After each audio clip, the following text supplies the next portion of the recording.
Weirdos, this is Evan Jarvix with Make Oklahoma Weirder, and this is the local music vlog for the week. And if this seems like a deja vu, that means you actually happened to catch the episode that I already uploaded today that I am going to delete and replace with this one. So, basically, I got my facts a little screwed up on a certain album release, and rather than just leave it out there, I would rather correct my mistake and re-record this whole thing. So, Lilac Kings is a band from Tulsa, a really good band. I haven't seen them live yet, but they are coming to the city next month. But Lilac Kings from Tulsa, really well-regarded band with a lot of fans. They tour a lot, and they have a new record that is coming out. It is not out already. The confusion is that they had an album release show on New Year's Eve, but it was kind of one of those album release shows. It's kind of like a pre-release party. Those are happening more and more, it seems like, where it's an album release show, but there's actually no album yet, or like you have to come and physically attend and get like an early copy or something like that, which is a cool thing. But the new album is not out yet. And the album that I discussed is an album that came out in 2017. So there you go. Not to mention the album I covered was an EP, and the one that's coming out is a full-length album. So just goes to show how on top of things I am. But you know, Tulsa is always kind of a hard thing to, because I'm from Oklahoma City, as most of you know, and you know, there's always kind of this big divide between Tulsa and OKC. I think it's getting better, especially in that sort of emo scene that's going on. I'm seeing a lot of back and forth with some of these bands, which is really nice to see. But yeah, there's still a lot of Tulsa stuff that, you know, I'm not super familiar with. I haven't been following Lilac Kings for very long, so I wasn't really even following them when that album came out, so I didn't know that it was already old. So anyway, that's the situation, and I just wanted to clarify that. But they do have the album coming out soon, and they are coming to Oklahoma City as part of their tour in February, so look out for that too. Thanks again to Lilac Kings for clarifying things for me, because I really wasn't sure what was going on. So with that said, I'm going to kind of recap a lot of what I talked about. I also wanted to plug DIRE GNOME's new album, because I neglected to do that on the first record. DIRE GNOME, formerly known as Gnome, they're a pretty new band, has a new album that came out today. It is Friday. It's called Homebrew, which kind of has like a bit of a, you know, cauldron-esque kind of slant to it, where it's like, you know, brewing something that might be kind of supernatural, which kind of makes sense with their whole gnome, you know, name as kind of like a mythical, you know, being or entity. Wouldn't quite say person, but anyway, DIRE GNOME has this Homebrew album, which is actually kind of a DIY. Like, they actually recorded it themselves. To my knowledge, they didn't go into a studio or anything, so that Homebrew title kind of has like a dual meaning. At least that's how I'm reading it. But they have this new album out, just dropped, and they have their album release show tonight at Resonator. So Resonator in Norman's one of the best spaces, in my opinion, to catch live music. It's all ages, and it's really cool, very artistic space, very open, very open-minded, kind of a safe space, and there's just a lot of great things about it. So Resonator in Norman on Main Street. Catch the album release for DIRE GNOME. They put on a really good show.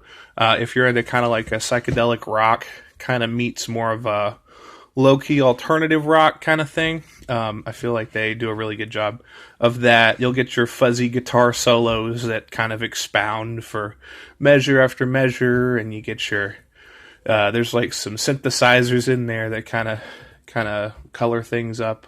But check out the DIRE GNOME record. It's new and it's good. And thank you to DIRE GNOME for sending that to me early, pre-release, because it gives me a little bit of time to digest it. So, solid record, would recommend.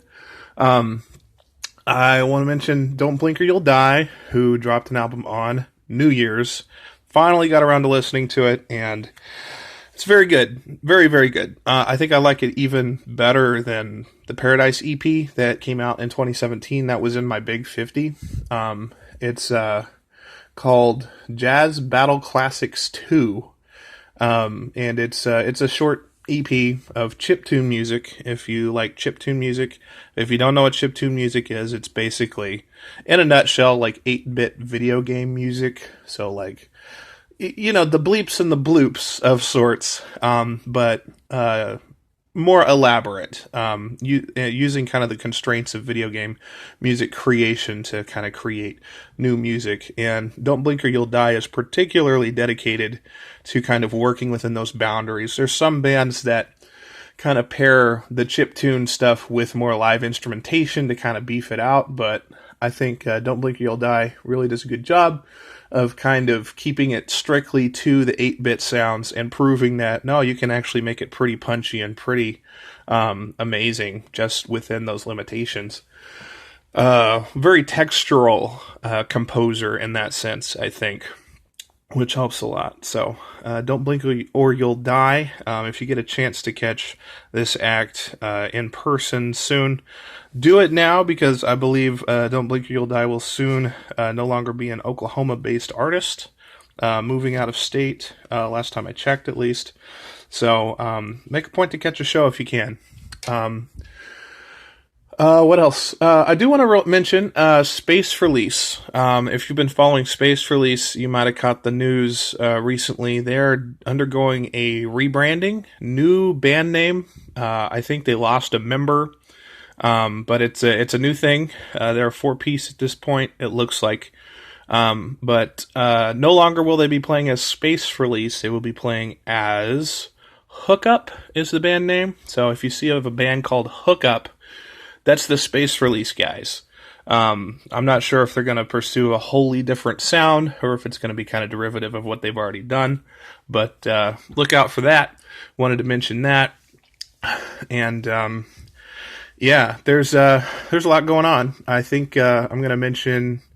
There's a lot of things to mention. There's shows this weekend, right? So one of the shows that's happening this weekend, it's on the website. Which makeoklahomaweirder.com/shows. I always try to keep recommendations for shows to go see. The Cafe down in Norman is always putting on these, kind of early night shows for all ages, always free. I feel like I talk about the Cafe almost every episode at this point. But the Cafe has a really good lineup. It's LCG and The X and Costello, and Labris is headlining. Labris is incredible. If you don't know Labris, Labris is kind of the solo project of the bassist from Broncho. And the Labris debut EP that came out in 2017 was like my number 2 EP of the year. So big fan of Labris. If you catch a live show, sometimes it's with the band, sometimes it's more of like a solo project with looping pedals, which is really cool. So definitely try and catch that if you can.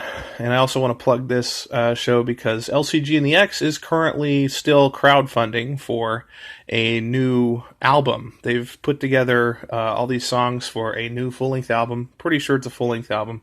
They put out a music video at the beginning of the year as sort of promotion for that. So if you haven't seen the music video yet, it's a lot of fun. Check it out and look into possibly supporting the project because they're still fundraising, trying to get this album off the ground. So definitely wanted to plug that. There's a lot of shows. One of them that I didn't have on the actually, you know what? I don't have a lot of time. I was going to go into some other shows, but check out the website. There's plenty there. With the last few seconds I have, speaking of music videos, I never really properly shouted out the New Time Zones music video. I think I shared it on Facebook and Twitter, but New Time Zones, really cool band, kind of a indie rock, alternative rock kind of thing. They put together this music video where everybody's wearing like a sheet of paper or that has like a mask of various politicians, world figures, world politicians, and basically, fighting each other like in this desolate space of dirt and mud. Check it out, it's fun.